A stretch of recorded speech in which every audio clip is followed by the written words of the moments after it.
Today, we're not looking at 5 of the worst credit cards, but rather 5 of the most popular products that might be in your wallet that are totally overrated. What is going on, everyone? I hope you are all having a fantastic day. So stretch out your fingers and get ready to type some mean comments, because I very rarely talk negatively about any product on this channel. And that's because if I don't think it is good, then I usually don't bother sharing it with you. But there are some really popular credit cards on the market that are totally overrated, some of which might be in your wallet and are honestly just a waste of space. And the first suspect on today's list is the Citi Double Cash Card. Now, I know I'm gonna get a ton of crap for this one and probably a majority of this video, but the Citi Double Cash Card is just a shell of its former self and is now being crushed by the competition. If you're not familiar, the Citi Double Cash Card really pioneered the flat cashback category, offering 2% back in the form of 1% when you buy and 1% when you pay. They spent millions on marketing, and it quickly became one of the most popular cashback credit cards on the market. But since then, countless competing products have entered the space, including the Wells Fargo Active Cash Card, the SoFi credit card, the Apple credit card, and many others, all of which offer identical, if not better, cashback rewards with no annual fee. And to add to that, you've also got companies like Chase launching the Freedom Unlimited card, which took the free cashback products to the next level, and eventually even Citi themselves was forced to launch a new product with the Citi Custom Cash Card in order to compete with these new unique competing products. So don't get me wrong, I totally respect the Double Cash Card for what it is, and I do think that it laid the foundation for some of these other products. But a boring 2% cashback with no additional benefits just doesn't do it anymore. And while I'm not suggesting that you close your account just for the sake of your credit score, since this is a free product, it may be time to cut it in half and throw it in a junk drawer, because trust me, there are way better products out there. But that has nothing on some of the other overrated products that we're about to talk about. And coming in at number 4 on this list would be the lesser known American Express Centurion card. Now, don't worry, the other cards we're going to talk about are, shall I say, more attainable to the average person. But if you're not familiar, the notorious Centurion Black Card from American Express is an invite-only product requiring you to spend hundreds of thousands of dollars on other American Express products just for a chance at earning the privilege of an invite to this very prestigious product, which, by the way, will run you $5,000 per year, in addition to a $10,000 initiation fee. In all seriousness, the type of person who would even get an invite to this product probably won't even notice that $15,000 left their bank account. But to add insult to injury, all this card really gives you is 1.5 points per dollar on all of your purchases, and the promise of a full-service concierge. Don't get me wrong, some of the stories from the Centurion card are absolutely hilarious, and it seems like they will literally help you with whatever you need, assuming it is legal, of course. But unless you have more money than sense, this is nothing more than an overpriced status symbol. Now, I think we can all agree on that last one, but get your fingers ready to type some angry comments, since the third most overrated credit card on today's list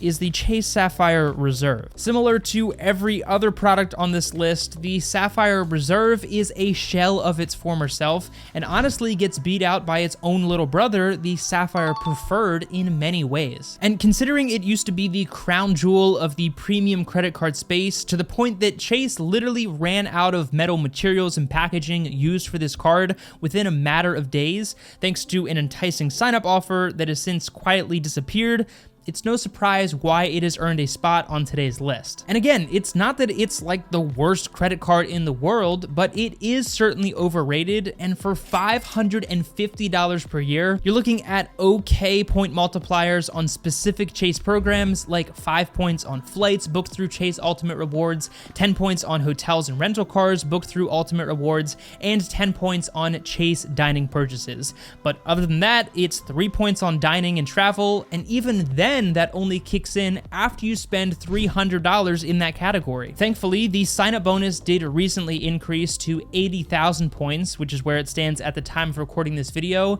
and that's a good thing because not that long ago, the Sapphire Preferred, which is much more affordable, actually had a higher sign-up bonus. But even those 80,000 points are only earned if you spend $4,000 in just the first 3 months, and while it does give you a few additional benefits, and of course that premium travel experience, at $550 per year, it is just not worth it, and honestly, the Capital One Venture X card, which is nearly $200 cheaper, is a way better option in my opinion, not to mention that the Sapphire Reserve charges an additional $75 per year for each additional authorized user, while the Venture X card charges you nothing, and it still gives you very similar, if not better benefits in some categories. I have a feeling that a lot of you have been carrying around the overpriced Sapphire Reserve in your wallet for far too long, and while I wouldn't recommend you cut this one up, especially considering it is metal, it's just not worth the cost, and because of that, you may want to consider closing this account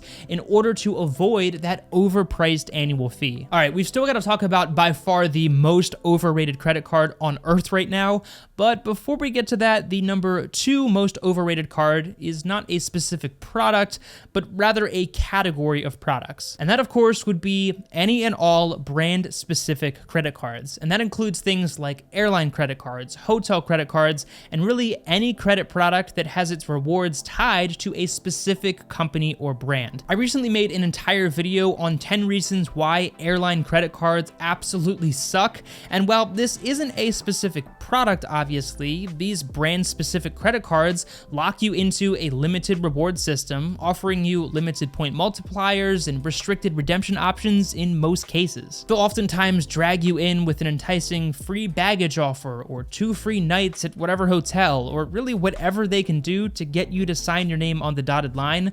But beyond that, it's really just an overpriced annual fee and a mediocre product, and 9 times out of 10, you would be way better off just getting a general travel credit card. So again, check out that full video if you want to learn more about why these products are so awful, but as a general rule of thumb, I would just avoid airline and brand-specific credit cards at all cost. All right, but last but not least, or I guess in this case, definitely least, we have to talk about the number 1 most overrated credit card. And some of you have already probably figured this one out, but that of course would be the American Express Platinum card. Now, I'll be completely honest with you, I'm kind of back and forth on this one, and obviously I have talked highly of the Platinum card in previous videos, but that always comes with an asterisk next to it, and that's because it's only good for very specific users. The Platinum card recently increased its annual fee to $695 per year, making it the most expensive consumer credit card on the market,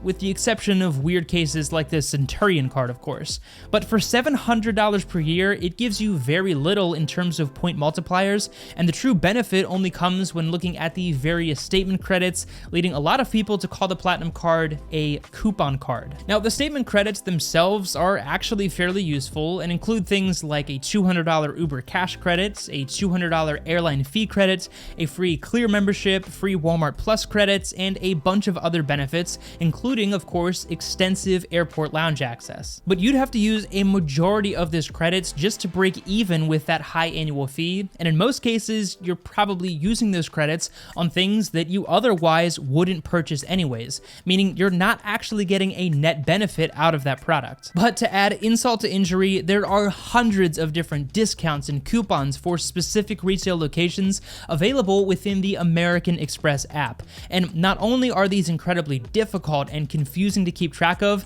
and often require a third-party app just to manage, but I am a firm believer that these types of random coupon offers will do nothing but cause you to spend more money on things that you would otherwise not purchase. I mean, seriously, going to a shopping center or mall with the Platinum card is downright dangerous if you are a saver, because you can literally look at a map of the shopping center on your phone and it will show you different discounts for stores that you would otherwise probably not even wander into. And as someone who practices and teaches only using credit cards for purchases that you would be making anyways, and of course paying off those purchases in full, I think that the Platinum card is a spending trap, not to mention incredibly expensive and therefore overrated. Now, it's certainly not on the same level as the Centurion card in terms of being a status symbol, but if that is what you are concerned about for whatever reason, then honestly, the Amex Gold card is a way better option, and it looks a lot cooler and costs a lot less. So I know a ton of you are hanging onto the Platinum card for the airport lounge access and nothing else,